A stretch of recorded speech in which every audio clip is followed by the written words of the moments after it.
लेकर आए हो? ये एक लोटे जल की महत्वता कहां से लेकर आए हो? जो दुनिया के लोग शिव महापुराण पर उंगली उठाएं, शंकर जी की पूजन पाठ पर उंगली उठाएं, उनको ये कथा जरूर सुना देना कि एक लोटा जल कहां से आया, उस एक लोटे जल का महत्व कहां से आया। आप लोग एक लोटा जल चढ़ा रहे हो तो सियोर वाले महाराज पर कोई एहसान नहीं कर रहे हो, ना महादेव पर एहसान कर रहे हो। एक लोटा जल अगर आप शिव जी के मंदिर में चढ़ा रहे हो तो तुम एहसान नहीं कर रहे हो, तुम अपने 7 पीढ़ी का नहीं। उज्जैन के महाकाल के मंदिर के पास में ऋण मुक्तेश्वर मंदिर में लिखा हुआ है, एक लोटा जल से 7 पीढ़ी नहीं तरती, 71 पीढ़ी तार रहे हो। किसी सियोर वाले महाराज का या फिर महादेव पर तुम एहसान नहीं कर रहे, आपकी जिंदगी आप तार रहे हो, आपका जीवन आप सफल कर रहे हो, आप अपना जीवन सार्थक कर रहे हो।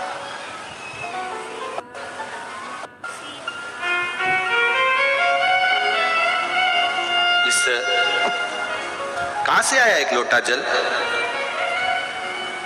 दधीचि ऋषि की धर्म पत्नी का श्राप सबको लग गया, देवताओं को, सारे देवताओं को श्राप लग गया। देवताओं के घर में संतान नहीं हो रही क्योंकि इनको श्राप था कि तुम्हारे यहां संतान नहीं होगी।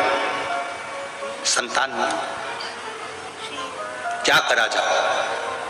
पार्वती जी ने भी मन में विचार करा कि ये तो श्राप लगा है देवताओं को, अब करना क्या चाहिए। पार्वती जी ने एक व्रत रखा जिसका नाम था पुण्यक व्रत। कौन सा व्रत है? जम के बोलो, पुण्यक।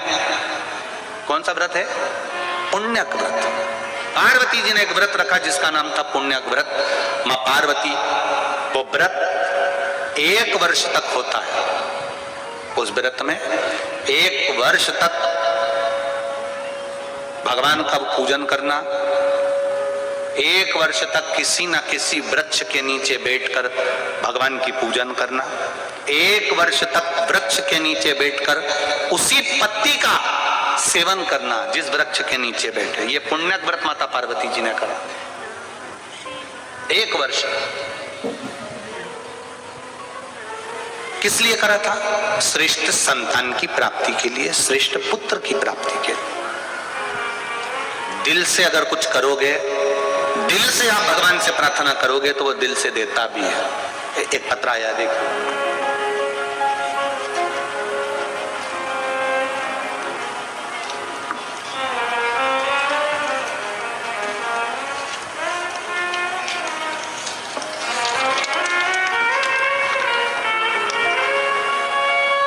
श्रीमती राजकुमारी ठाकुर, पति श्री रमेश सिंह ठाकुर, ग्राम पलारी, जिला बालोदा बाजार, भाटापारा। कहीं बैठी हो तो हाथ हिलाइएगा। आप ही हैं?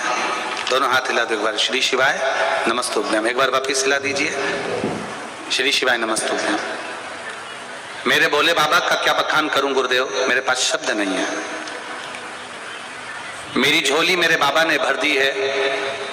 मेरे पुत्र एवं पुत्र वधू ललिता नम्रता ठाकुर, जिनकी शादी को 14 वर्ष हो गए थे, 14 वर्ष होने पर भी उनके यहाँ संतान का सुख नहीं था। सारे डॉक्टरों को गांव से लेकर शहर तक इलाज करवाया, टेस्ट भी करवाया, पर संतान का सुख नहीं हुआ। डॉक्टर ने भी मना कर दिया कि 14 साल हो गए हैं, अब मुश्किल है क्योंकि इनको संतान का सुख नहीं हो पाएगा। सब आस छोड़ दी। ऐसी कोई जगह नहीं थी जहां सिर नहीं झुकाया, जिस जगह पर हम लोग गए नहीं, बैठे नहीं, प्रणाम नहीं करा, सब कुछ करा। जो जो जिसने बताया वो सब करा, पर 14 वर्ष तक संतान नहीं हो गुरुदेव। 4 वर्ष तक हमने सारे उपाय करे, 10 वर्ष हमारे ऐसे ही निकल गए, हमने फिर छोड़ दिया बाबा पर। 14 साल हो गए। 14 वर्ष के बाद महापुराण की कथा टीवी पर आई। तब मेरी बहन ने मुझे किया शिवपुराण कथा का। मैंने पुत्र वधू से कहा कि कथा सुनो, और पुत्र वधू से कहकर 8/10/2022 के पहले हमने बाबा देवादित्य महादेव का वही अनुष्ठान करना प्रारंभ कर दिया। सफेद आंकड़े की जड़ सो मंदिर में जाकर शंकर भगवान के ऊपर से 21 बार घुमाकर तुमरुका जी का नाम लेकर कमर में बांधी और जैसा आप कहते हो जल का और बेलपत्र का महत्व, वैसा की वैसा ही करा।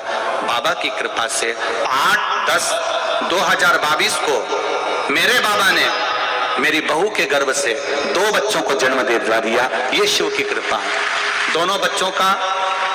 और देखिए गुरुदेव, जहां पर डॉक्टर बोल रहे थे एक संतान नहीं होगी, मेरी बहू के गर्भ से एक पुत्र भी हुआ और एक पुत्री भी हुई है। दोनों के फोटो लगा रही हूं, उनके फोटो भी मैं लगा रही हूं, आप फोटो भी देख सकते हैं, एक पुत्र और एक पुत्री का फोटो। ये शिव है। गुप्ता, इंदौर से हूं, मेरा मोबाइल नंबर ये है। मेरा एक बेटा 15 वर्ष का है।